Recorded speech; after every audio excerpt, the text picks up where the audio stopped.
Chapter 4. I was soon introduced into the presence of the magistrate, an old, benevolent man, with calm and mild manners. He looked upon me, however, with some degree of severity, and then, turning towards my conductors, he asked who appeared as witnesses on this occasion. About half a dozen men came forward, and one being selected by the magistrate, he deposed that he had been out fishing the night before with his son and brother-in-law, Daniel Nugent, when about 10 o'clock they observed a strong northerly blast rising, and they accordingly put in for port. It was a very dark night, as the moon had not yet risen. They did not land at the harbour, but, as they had been accustomed, at a creek about 2 miles below. He walked on first, carrying a part of the fishing tackle, and his companions followed him at some distance.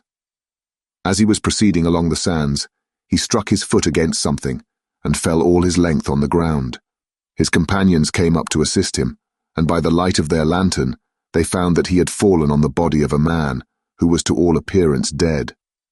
Their first supposition was that it was the corpse of some person who had been drowned and was thrown on shore by the waves. But upon examination, they found that the clothes were not wet, and even that the body was not then cold. They instantly carried it to the cottage of an old woman near the spot, and endeavoured, but in vain, to restore it to life. He appeared to be a handsome young man, about 25 years of age. He had apparently been strangled, for there was no sign of any violence, except the black mark of fingers on his neck. The first part of this deposition did not in the least interest me, but when the mark of the fingers was mentioned, I remembered the murder of my brother, and felt myself extremely agitated. My limbs trembled, and a mist came over my eyes, which obliged me to lean on a chair for support. The magistrate observed me with a keen eye, and of course drew an unfavourable augury from my manner.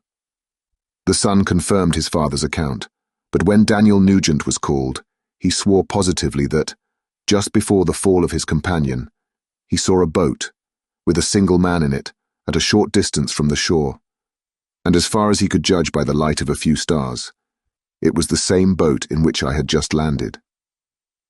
A woman deposed that she lived near the beach and was standing at the door of her cottage, waiting for the return of the fisherman, about an hour before she heard of the discovery of the body, when she saw a boat, with only one man in it, push off from that part of the shore where the corpse was afterwards found.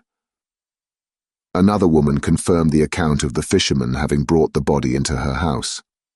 It was not cold. They put it into a bed and rubbed it, and Daniel went to the town for an apothecary, but life was quite gone. Several other men were examined concerning my landing, and they agreed that, with the strong north wind that had arisen during the night, it was very probable that I had beaten about for many hours, and had been obliged to return nearly to the same spot from which I had departed. Besides, they observed that it appeared that I had brought the body from another place, and it was likely that, as I did not appear to know the shore, I might have put into the harbour ignorant of the distance of the town from the place where I had deposited the corpse. Mr. Kerwin, on hearing this evidence, desired that I should be taken into the room where the body lay for interment, that it might be observed what effect the sight of it would produce upon me. This idea was probably suggested by the extreme agitation I had exhibited when the mode of the murder had been described. I was accordingly conducted by the magistrate and several other persons to the inn. I could not help being struck by the strange coincidences that had taken place during this eventful night, but knowing that I had been conversing with several persons in the island I had inhabited about the time that the body had been found, I was perfectly tranquil as to the consequences of the affair. I entered the room where the corpse lay, and was led up to the coffin. How can I describe my sensations on beholding it? I feel yet parched with horror, nor can I reflect on that terrible moment without shuddering and agony, that faintly reminds me of the anguish of the recognition. The trial, the presence of the magistrate and witnesses, passed like a dream from my memory, when I saw the lifeless form of Henry Clerval stretched before me. I gasped for breath, and throwing myself on the body, I exclaimed, "Have my murderous machinations deprived you also, my dearest Henry, of life? 2 I have already destroyed, other victims await their destiny, But you, Clerval, my friend, my benefactor. The human frame could no longer support the agonizing suffering that I endured, and I was carried out of the room in strong convulsions. A fever succeeded to this. I lay for 2 months on the point of death. My ravings, as I afterwards heard, were frightful. I called myself the murderer of William, of Justine, and of Clerval. Sometimes I entreated my attendants to assist me in the destruction of the fiend by whom I was tormented, and at others I felt the fingers of the monster already grasping my neck, and screamed aloud with agony and terror. Fortunately, as I spoke my native language, Mr. Kerwin alone understood me, but my gestures and bitter cries were sufficient to affright the other witnesses. Why did I not die? More miserable than man ever was before, why did I not sink into forgetfulness and rest? Death snatches away many blooming children, the only hopes of their doting parents. How many brides and youthful lovers have been one day in the bloom of health and hope, and the next a prey for worms and the decay of the tomb? Of what materials was I made, that I could thus resist so many shocks, which, like the turning of the wheel, continually renewed the torture? But I was doomed to live, and in 2 months found myself as awaking from a dream, in a prison, stretched on a wretched bed, surrounded by jailers, turnkeys, bolts, and all the miserable apparatus of a dungeon. It was morning, I remember, when I thus awoke to understanding. I had forgotten the particulars of what had happened, and only felt as if some great misfortune had suddenly overwhelmed me. But when I looked around, and saw the barred windows, and the squalidness of the room in which I was, all flashed across my memory, and I groaned bitterly. This sound disturbed an old woman who was sleeping in a chair beside me. She was a hired nurse, the wife of one of the turnkeys, and her countenance expressed all those bad qualities which often characterize that class. The lines of her face were hard and rude, like that of persons accustomed to see without sympathizing in sights of misery. Her tone expressed her entire indifference. She addressed me in English, and the voice struck me as one that I had heard during my sufferings. "Are you better now, sir?" said she. I replied in the same language, with a feeble voice, "I believe I am. But if it be all true, if indeed I did not dream, I am sorry that I am still alive to feel this misery and horror." "For that matter," replied the old woman, "if you mean about the gentleman you murdered, I believe that it were better for you if you were dead, for I fancy it will go hard with you, but you will be hung when the next sessions come on. However, that's none of my business. I am sent to nurse you and get you well. I do my duty with a safe conscience. It were well if everybody did the same."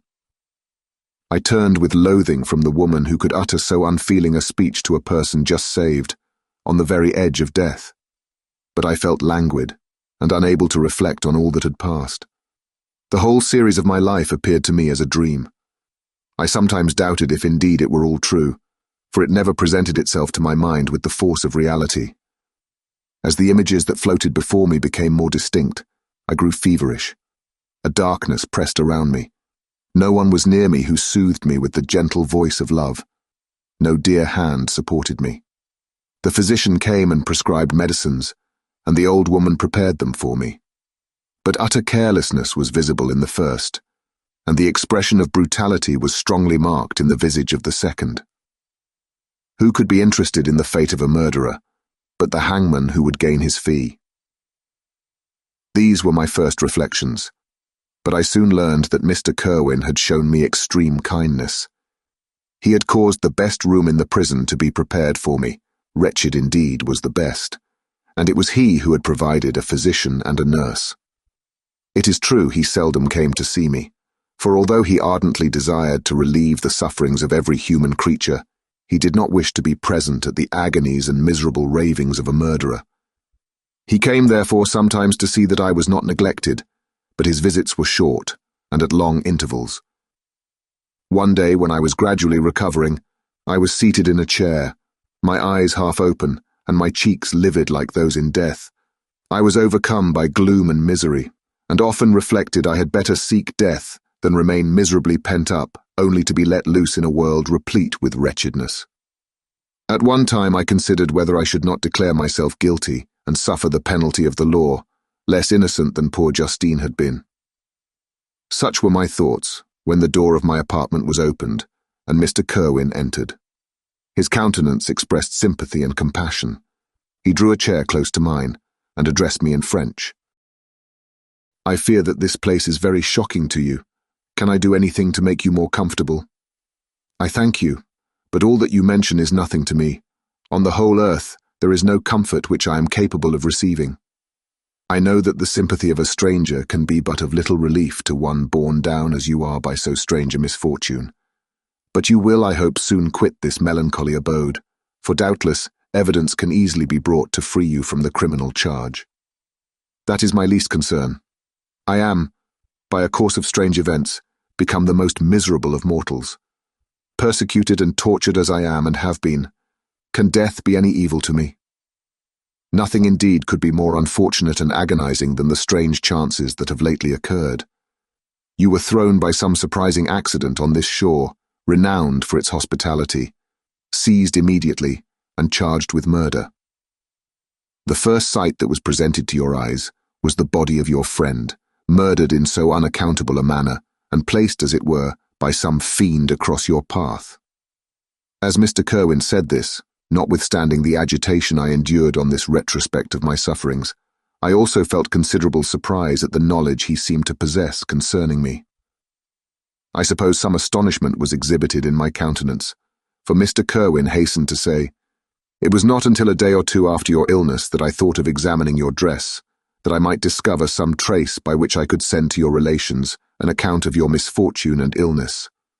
I found several letters, and among others, one which I discovered from its commencement to be from your father. I instantly wrote to Geneva. Nearly 2 months have elapsed since the departure of my letter. But you are ill. Even now you tremble. You are unfit for agitation of any kind.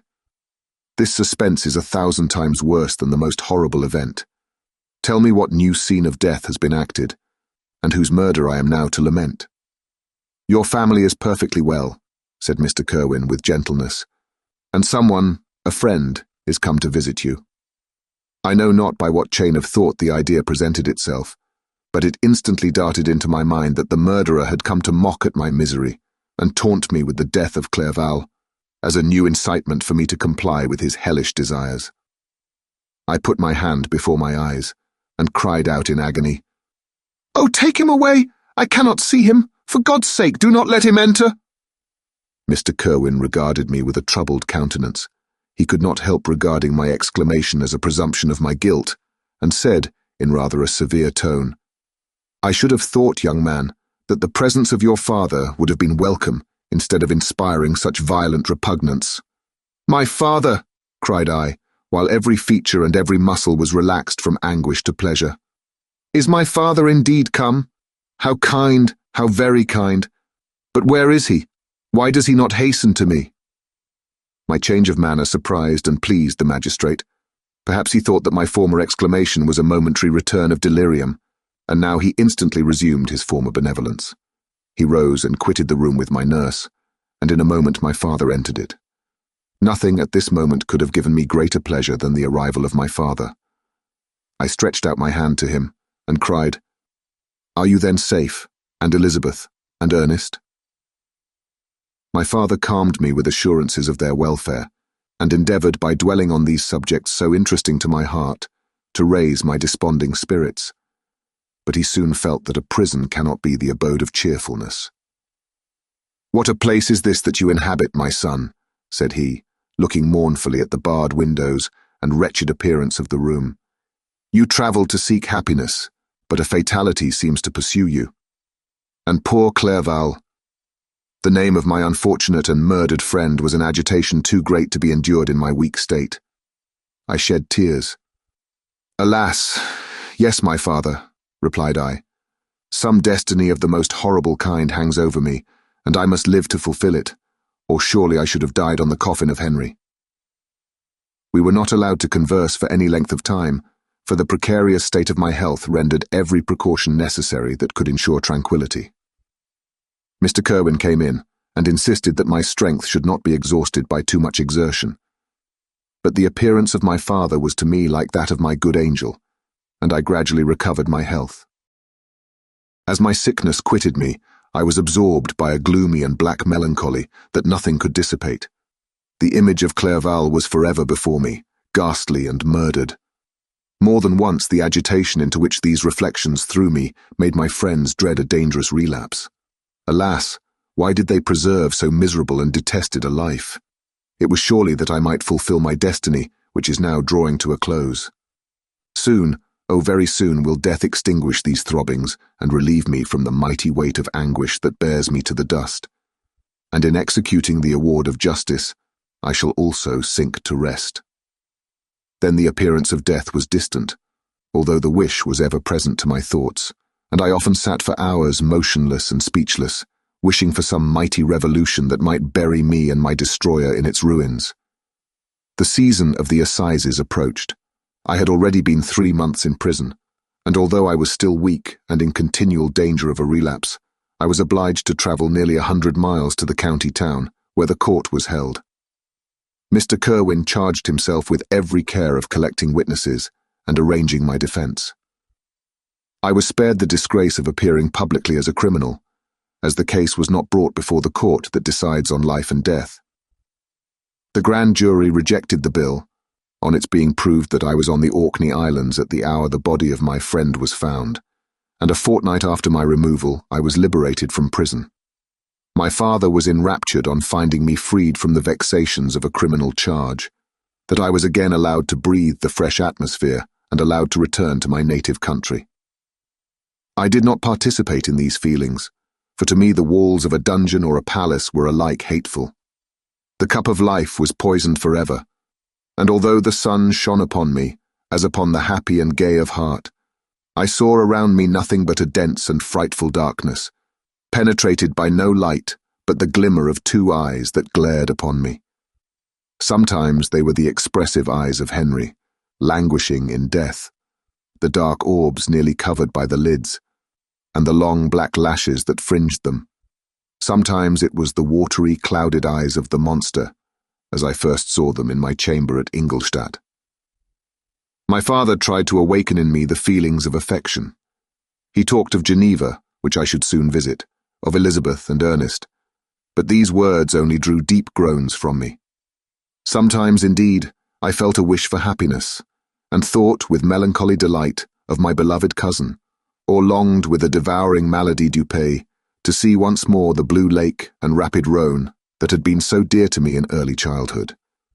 But my general state of feeling was a torpor, in which a prison was as welcome a residence as the divinest scene in nature. And these fits were seldom interrupted, but by paroxysms of anguish and despair.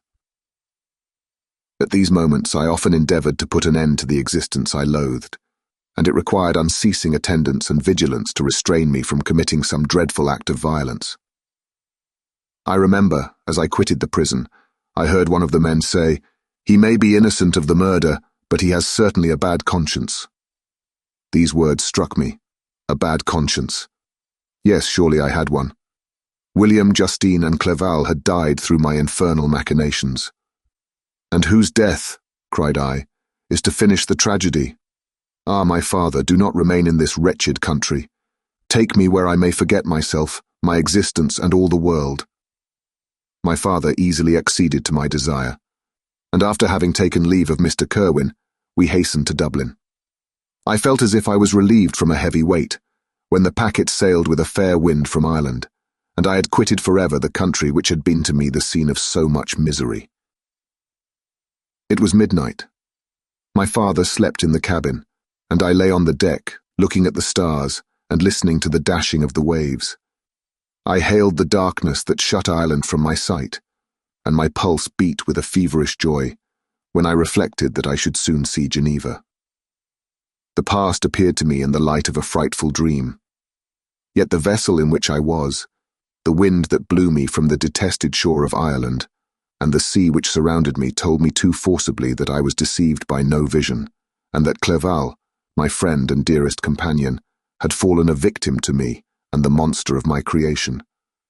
I repassed in my memory my whole life, my quiet happiness while residing with my family in Geneva, the death of my mother, and my departure for Ingolstadt. I remembered shuddering at the mad enthusiasm that hurried me on to the creation of my hideous enemy, and I called to mind the night during which he first lived. I was unable to pursue the train of thought. 1,000 feelings pressed upon me, and I wept bitterly. Ever since my recovery from the fever, I had been in the custom of taking every night a small quantity of laudanum, for it was by means of this drug only that I was enabled to gain the rest necessary for the preservation of life.